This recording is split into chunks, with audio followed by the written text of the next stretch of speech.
Yeah, it's a big one for us, double header at Twickenham. We're making history with the women. The opportunity to play at Twickenham is going to be a huge honour, great opportunity for Harlequins to set the bar again. So we're in obviously the home of English rugby changing room. It's a massive historical day, especially for the women's game, but massively for the club, isn't it? Yeah, it's a big one. Yeah, chance to make history, as you said.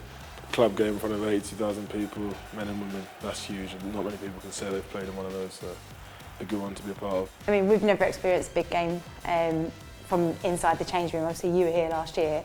What was it like?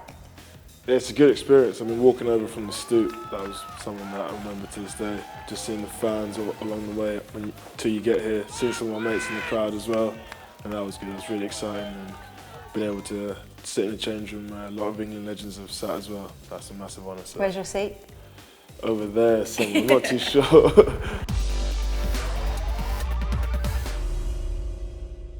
So before kick-off, what's going through your head in the change rooms?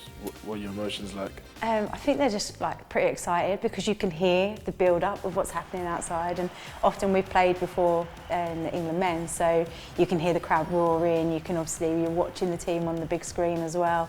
So it's just building, like the excitement's building, but you've got to kind of try and stay quite calm because you don't want to use all your energy in the changing rooms. You definitely want to reserve some before you get out there. I try and stay as calm as possible. So I try not to think of the game up until like 5-10 minutes before kick-off.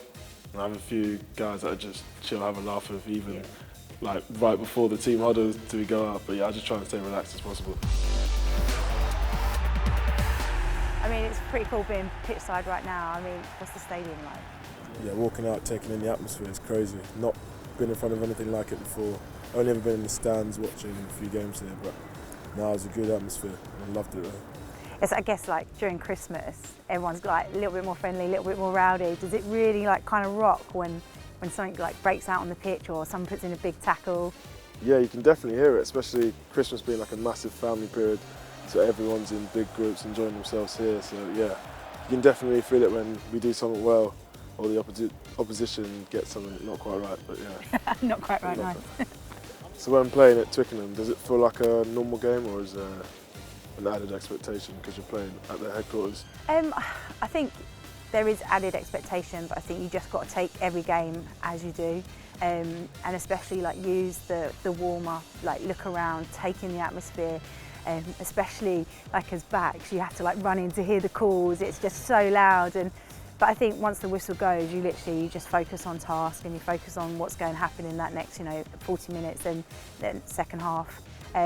But yeah, I think for us, it's such a big milestone. It's a history for us, and so we've got to make sure that we kind of appreciate and take all of that in, but at the same time just focus that it is just a rugby game and we've got 80 minutes to do the job, hopefully. Yeah, and just relish the opportunity to play here. I'm just so excited for the day. I mean, we just want so many people to come down and support both men and the women's game to this historical moment at Big Game 12.